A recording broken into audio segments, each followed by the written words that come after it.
Oi, eu sou o Guto, professor de literatura, e hoje vamos dar continuidade à segunda geração do modernismo aqui no Brasil. Já falamos nas aulas passadas sobre os principais autores, sobre suas principais características, demos uma olhadinha, uma analisada em alguns dos poemas, e hoje vamos dar continuidade falando talvez sobre os principais nomes dessa geração. Se não os principais, com certeza os mais conhecidos, os mais difundidos, e muitas vezes os mais cobrados nas listas de processos seletivos. Vamos começar falando um pouquinho sobre Vinícius de Moraes. Quem foi Vinícius de Moraes, uma biografia rápida dele, e vamos dar uma olhadinha em alguns dos seus poemas. Lembrem que, por ele estar na segunda geração, a produção dele, que vai ter uma maior relevância e que a gente vai se atentar um pouquinho mais, vai ser sempre aquela poesia engajada, social, de problemática, de crítica, de confronto. Mas ele tem outros momentos poéticos que são igualmente interessantes e igualmente importantes. O Vinícius de Moraes ele é muito conhecido pela sua vasta produção, não só no meio literário, mas no meio musical, na questão da crítica. Ele foi diplomata, então ele tem uma vasta produção em relação a diversas coisas.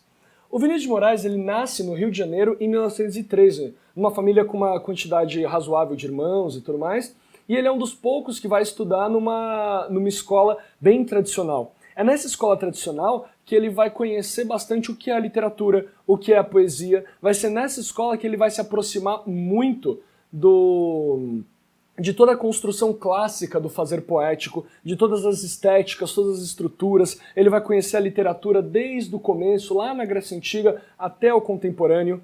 Só que o Vinícius de Moraes sempre foi um cara muito questionador. Então, ele aprendia tudo isso, ele dominava com uma perfeição incrível todas as estruturas estéticas, mas ele queria transgredir, ele queria ser transgressor, e vai ser no modernismo que ele encontra essa transgressão. Tudo bem? Ele vai se formar em Direito, como a grande maioria dos poetas e dos escritores ao longo da história, mas ele também vai fazer o curso de Letras. Aqui ele se torna diplomata. Ele vai ser diplomata, ele vai exercer vários cargos importantes e vai exercer também essa função da diplomacia. Ele vai começar a compor musicalmente, ainda não em poemas, mas vai começar a compor algumas letras, compor algumas melodias, algumas questões assim, em 1928. Então, relativamente cedo. Ele começa a compor muito cedo e ele tem uma qualidade muito bacana, muito cedo. Ele vai ser um grande nome aqui do Brasil, também da Bossa Nova, também da MPB, da música popular brasileira. Vai trabalhar com diversas pessoas, Tom Jobim, enfim, uma galera gigantesca. Chega a trocar alguma ideia também com o Chico Buarque bem mais pra frente. Então é um cara muito interessante dentro da sua proposta e dentro da sua produção. Então ele começa a compor a música em 1928, mas ele vai de fato entrar para a literatura, ele vai de fato começar a escrever poemas e lançar seus livros de poema em 1933. Ali já entramos na segunda geração de 30 a 45, ele começa a aparecer poeticamente aqui, 1933. Além das suas aptidões literárias e das suas aptidões musicais, o Vinícius de Moraes também foi um excelente crítico de cinema e foi um dramaturgo, escrevendo uma obra famosíssima chamada Orfeu da Conceição, onde ele faz uma releitura, ele retoma o mito clássico de Orfeu, que eu contei para vocês lá nas primeiras aulas, quando falamos sobre eu lírico e tudo mais. Então, essa obra, Orfeu da Conceição, que é um teatro, tem um filme também muito bacana, relativamente bacana, feito por um francês. Então o filme é em português, ele é gravado no Brasil, feito por um diretor francês. Existem críticas em relação a ele, mas é interessante a gente assistir para entender a releitura, a visão que o Vinícius de Moraes tinha em relação a esse mito do Orfeu e em relação à sociedade brasileira daquele período. A obra se passa ali no Rio de Janeiro e é uma obra muito interessante, provavelmente vocês devem encontrar fácil, Orfeu da Conceição, esse filme em YouTube, qualquer lugar assim, vale a pena ser assistido. E, enfim, ele continua trabalhando muito tempo com todas essas questões, ele se dedica muito à literatura, tanto que ele chega a ter os momentos, que a gente vai falar já já, só que a literatura dele é muito interessante porque ela dança entre o metrificado e o não metrificado, entre o metrificado e o verso livre. Então não existe uma composição sólida dentro do Vinícius. Daí você vai perguntar, pô, mas o modernismo não era o verso livre, quebrar com as estéticas? O modernismo era quebrar com as estéticas, era uma coisa transgressora, tanto que o nome modernismo é exatamente algo novo, algo que se impõe de maneira completamente diferente a tudo que vinha antes, Mas a grande questão é que eles tinham uma liberdade para escrever da forma que eles achassem melhor. A grande questão é essa, não era só escrever em verso livre, mas era ter a liberdade para escolher de qual forma eles gostariam de escrever. E o Vinícius de Moraes vai transitar entre os dois. Vinícius de Moraes tem sonetos maravilhosos, super conhecidos, soneto da fidelidade, enfim, vários sonetos, e a gente vai ver um deles hoje. Mas é muito importante notar que o Vinícius de Moraes, ele soube articular, ele soube escrever das duas maneiras. Ele soube escrever da maneira sonetista, da maneira super engajada, super clássica, super metrificada, e da maneira do verso livre, engajada, mais coloquial, se assim a gente pode dizer, de uma maneira que se preocupa mais com as preocupações vigentes na segunda geração do modernismo. E por fim, o Vinícius de Moraes vai abandonar um pouquinho a poesia no final da vida dele, ele vai parar de escrever poemas e ele vai se dedicar inteiramente à música. Ele vai trabalhar mais com as questões musicais, ele vai trabalhar mais com as questões da letra, da harmonia, ele vai trabalhar muito mais com essa outra arte e por fim ele vem a morrer em 1980. A produção do Vinícius de Moraes é dividida em momentos. É muito interessante isso, porque embora ele tenha fases, primeiro veio uma, depois a outra e por fim a terceira, a gente chama de momentos, por quê? Porque ele nunca parou de fato de escrever de nenhuma dessas estéticas. Mesmo em um determinado momento, onde ele está super engajado, super com umas lutas sociais, as lutas do proletariado, ele continua escrevendo da vertente religiosa, existencial, que ele tinha muito forte no começo e que vai sendo maleável ao longo da carreira literária do Vinícius de Moraes, porque muitas vezes ele acredita, muitas vezes ele não acredita, às vezes ele louva, às vezes ele deixa de louvar. Ele sempre brinca, ele sempre trabalha com essas colocações e muitas vezes os momentos poéticos dele se encontram, eles se fundem. Então fica difícil a gente compreender se é um momento religioso, se é um momento sócio-engajado, porque ele utiliza questões religiosas para falar do social.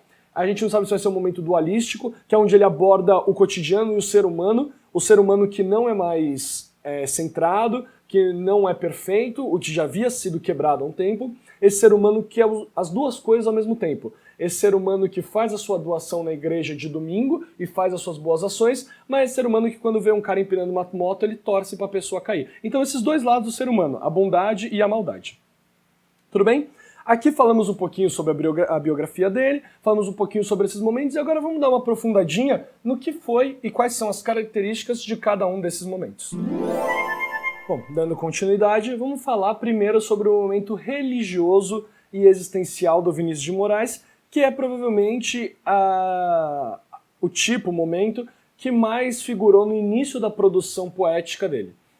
Obviamente, a preocupação religiosa existencial. De que maneira essa preocupação religiosa existencial aparece? Numa forma de angústia. A forma desse sujeito saber que ele tem limitações, que ele é homem, ele não é Deus, que ele tem problemas em relação a essas questões e como que ele alcança esse infinito sendo apenas um homem.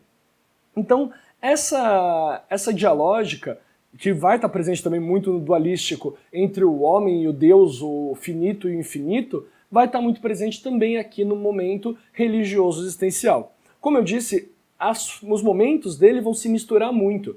Existe um poema que a gente vai ver daqui a pouco, que ele começa com uma temática que, à primeira vista, é toda religiosa existencial, mas chega ao fim e você vê que tem uma pegada sócio-engajada ali também. Então o Vinícius de Moraes, ele trabalha muito com essas misturas, ele trabalha muito com essa forma de constituição de sua literatura. Ele vai trabalhar muito com essa noção da angústia, por conta dessas questões, a angústia de estar vivo, o que acontece quando morro, como que eu alcanço a salvação, como que eu transcendo, e ele vai buscar sempre essa superação da condição. Qual condição? A mera condição humana, a condição que ele vive. Ele quer transcender isso, ele quer passar por cima disso, ele quer se tornar talvez até uma questão de ser lembrado, de alcançar essa eternidade, de alcançar esse infinito, e toda hora ele se esbarra com a sua condição humana, a sua condição finita, o seu presente, o seu ser corpóreo que vai definhar no momento da morte. Então, todas essas questões vão aparecer com muita força. Ele vai ter uma pegada meio religiosa, perguntando para Deus, louvando a Deus, ou até questionando Deus e as questões religiosas que cercam ele, até por conta de sua formação extremamente tradicional, em 1920, Então ele tem toda essa pegada religiosa e ele vai ter muitas angústias e muitas crises existenciais também, o que vão levá-lo ao momento dualístico depois. Tudo bem? E por fim, ele vai utilizar uma linguagem muito alegórica. Então ele trabalha com muitas metáforas, ele tenta imitar um pouquinho aquela pegada meio alegórica, imagética que a Bíblia tem em diversos momentos, aquelas leituras interpretativas que a Bíblia sugere, a questão da numerologia. Todas essas questões vão aparecer nesse momento religioso do Vinícius de Moraes e, principalmente, todos os poemas dele desse período vão ter um tom declamatório. Não parece que ele está sentado escrevendo aquilo, ele está lendo. Parece que ele está em cima de uma pedra declamando aquele poema com um monte de gente em volta brandindo espadas. Então tem toda essa construção ao redor de como se caracteriza esse momento literário religioso existencial do Vinícius. Lembrando mais uma vez, chamado de momento, porque acima de fase ele foi escrito no princípio, talvez a introdução do Vinícius à poesia, mas ainda assim ele continua escrevendo dessa maneira ao longo de sua carreira, ao longo de suas escritas literárias. Por isso chamamos de momento. Em cada momento ele vai escrever de uma maneira, e em vários momentos ele vai amalgamar, ele vai misturar os tipos de produção que a crítica separou que ele tinha. Vinícius de Moraes, isso é muito importante, nos lembra muito um poeta lá do Barroco, que é o Gregório de Matos, que tinha essa questão também, que transitava entre o dualístico, o erótico, o pornográfico, depois ia para o religioso, daí chegava numa poesia lírica. O Vinícius de Moraes, com certeza, leu muito, estudou muito o Gregório de Matos para construir a sua literatura. Se você pegar, eles são sujeitos muito parecidos, e a literatura do Vinícius tem essa pegada bem barroca, essa pegada da dualidade, do que era oscuro, toda essa questão que a gente encontra lá no Gregório de Matos, na aula do Barroco que a gente viu, a gente vai encontrar também aqui no Vinícius de Moraes. Tudo bem? Então agora vamos dar uma olhadinha em um poema, ou dois poemas, desse momento religioso existencial, para entender como que ele constrói e como que esse momento já vai se amalgamando com outros. Bom, então vamos dar uma olhadinha aqui nesse poema, desse momento religioso existencial que a gente tem dentro do Vinícius de Moraes. Vamos dar uma lidinha no poema e depois a gente vai analisando, destrinchando os pouquinhos. Para que cantareis nas montanhas, sem eco, as minhas louvações? A tristeza de não poder atingir o infinito embargará de lágrimas a minha voz. Para que entoarei o salmo harmonioso, se tenho na alma um de profundis? Minha voz jamais será clara como a voz das crianças, minha voz tem as inflexões dos brados de martírio, minha voz enrouquece no desespero. Para que cantarei, se em vez de belos cânticos seremos a solidão escutará gemidos? Ir vazio de cantos pela vida, ir pelas montanhas sem eco e sem caminho, pelo silêncio, como o silêncio que caminha. E esse poema ainda termina com o Vinícius, com o lírico, dizendo: Senhor, eu sou indigno. Portanto, como a gente viu agora há pouco, dentro daquelas características da questão da angústia, dentro de toda aquela busca de superação da condição humana, esse eu lírico toda hora esbarra e bate de frente com a sua própria condição, a impossibilidade de transcendência. A gente vê que esse poema, ele se instaura, ele se constrói quase que como um salmo, quase como um salmo bíblico, mas em vez de ocorrer, de haver o louvor em relação os grandes feitos de Deus, ou louvor ao nome de Deus, enfim, aqui existe uma lamúria, existe um gemido, existe uma tristeza muito profunda. Para que cantais as montanhas sem eco as minhas louvações? O sem eco é a ideia de que ele grita nessas montanhas essa louvação, ou ele chora, ele geme essa dor nas montanhas, só que não tem eco, ninguém ouve. Esse grito morre na hora que ele logo sai da garganta, da voz desse eu lírico. A tristeza de não poder atingir o infinito, de não poder transcender essa minha condição, de não poder chegar além daquilo que eu sou, meramente humano. Embargará de lágrimas a minha voz. Que retoma aquela ideia do gemido. Ele não está louvando de forma feliz Deus, ele está sempre sofrendo em relação à sua própria condição, é sempre a sua própria angústia. Para que entoarei o salmo harmonioso se tenho na alma um de profundis? Minha voz jamais será clara como a voz das crianças. Minha voz já não pode ser mais pura, ela não pode ser verdadeira, ela não encontra o ressoar do eco, como ele coloca em cima. Minha voz tem as inflexões dos brados de martírio. Martírio são aqueles sujeitos religiosos que foram mortos em prol da religião, em prol do que eles acreditavam. A gente tem vários deles na Bíblia, São Pedro, enfim, vários sujeitos, vários santos da Bíblia são mártires, porque eles morrem em nome daquilo que eles acreditavam. Então, a voz desse sujeito tem essa dor da morte, tem essa dor desses mártires. Minha voz enrouquece no desespero. Então ela vai se apagando, ela vai se perdendo frente a essa angústia que ele enfrenta. Para que cantarei se em vez de belos cânticos seremos a solidão, escutará gemidos? Então, eles vão ser a solidão. Para que eles vão cantar em louvor se a condição deles não alcança esse louvor, não alcança esse infinito? Então todas essas questões vão sendo colocadas nesse poema até que ele alcança o vazio. Ir vazio de cantos pela vida, ir pelas montanhas sem eco e sem caminho, pelo silêncio, como o silêncio que caminha. É como se o próprio ser, a existência desse ser, fosse reduzida ao silêncio. Ele deve ser um silêncio ambulante, um silêncio que caminha só esperando o momento em que esse fim se alcança. Ele tem outros poemas religiosos existenciais, no sentido em que às vezes ele vai louvar também, mas a grande maioria desses poemas vai ser constituída dessa maneira. Quase que um salmo, como aqueles que a gente encontra na Bíblia, mas de uma maneira lamuriosa, não de uma maneira de exaltação. A exaltação dá lugar ao gemido, ao choro, à dor, à voz fraca desse homem que tenta transcender e não consegue. Tudo bem? Bom, aqui finalizamos a aula de hoje. Na próxima aula vamos dar continuidade falando sobre os dois momentos que ainda não vimos do Vinícius de Moraes, que é o momento dualístico e o momento sócio-engajado. Espero que tenham gostado, compreendido toda essa introdução ao que é o Vinícius de Moraes, a sua preocupação, a sua relação até com o Gregório de Matos, e vejo vocês na próxima aula. Tchau, tchau!